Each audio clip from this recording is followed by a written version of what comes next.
భద్రాద్రి కొత్తగూడెం జిల్లా పాల్వంచ తెలంగాణ సాంఘిక సంక్షేమ గురుకుల బాలికల పాఠశాల కళాశాలలో ఉషా వాచ్మెన్ గా 15 రోజుల పాటు విధులు నిర్వహించగా వేతనం చెల్లించకపోగా తక్షణమే నువ్వు విధుల నుంచి తప్పుకోవాలని ప్రిన్సిపల్ ఆదేశించారని నీకు ఉద్యోగం కావాలంటే 3 లక్షల రూపాయలు ఇవ్వాలని తెలిపినట్టుగా ఉషా మీడియా ముందు తెలిపారు. 4 లక్షల రూపాయలు తీసుకుని నా స్థానంలో వేరే మహిళను వాచ్మెన్ గా తీసుకున్నారని నన్ను అకారణంగా విధుల నుంచి తొలగించారని ఆమె మీడియా ముందు వాపోయింది. అంతేకాకుండా విధులు తాను నిర్వహిస్తుంటే వేరే మహిళ పేరుతో విధులు నిర్వహించని మహిళకు వేతనం చెల్లించారని ఆమె తెలిపారు.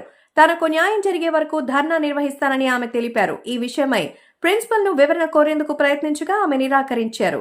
సార్ ఎవరు లేరని ఆమె చెప్తేనే నేను వచ్చా. ఎవరు లేరమ్మా డ్యూటీలో రావు అంటే నేను చేసి పని వదులుకొని ఇక్కడికి వచ్చా. ఇక్కడికి వచ్చిన తర్వాత అలా మళ్ళీ డబ్బులు అడిగారు. అక్కడ నుంచి పైనుంచి డబ్బులు అడిగితే ఏం చేసింది, నువ్వు డబ్బులు కట్టాలి ఉషాంతి కడతా మేడం అని అన్నా. కడతా మేడం అన్న తర్వాత అలా ఇక్కడ వార్డెన్ ఇక్కడ చేస్తాడు పని, వాళ్ళ ఇంట్లో పనికి కూడా వెళ్తాడు ఆయన ప్రభాకర్ అని. వాళ్ళ ఆమెను తీసుకొచ్చి ఇక్కడ పెట్టుకుంది. వాళ్ళు ఎక్స్ట్రా ఇస్తాను అన్నారట్టుంది. రోజు వాళ్ళ ఇంట్లో పనికి వెళ్తాడు కదా, ఇస్తా అన్నారట్టుంది. తీసుకెళ్ళి వాళ్ళు మాట్లాడుకొని ఆమెను అందులో పెట్టుకున్నారు. నేను చేసిన ఉద్యోగం కూడా ఆమె చేసినట్టు పెట్టి పంపించారు పైకి. మరి ఇది ఎట్ట కరెక్ట్ మీరే చెప్పండి.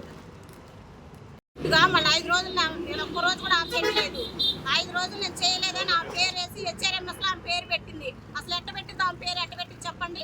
నేను చేయటమేంది ఆమె పేరు పెట్టడమే. ఇంతమందికి నాకు రూపాయి కూడా ఇవ్వలేదు సార్, రూపాయి కూడా ఇవ్వలేదు. అసలు ఆమె తీసేయాలి. ముందు ఈ స్కూల్లో నుంచి ఆమె తీసేయాలి.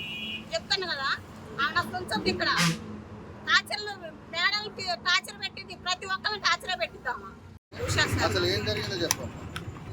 నేను ఇక్కడ నెల 10 రోజులు చేసిన డ్యూటీ వాచ్మెన్గా డ్యూటీ చేస్తే ఏం చేశారు, నన్ను తీసేసి వేరే ఆమెను పెట్టుకున్నారు.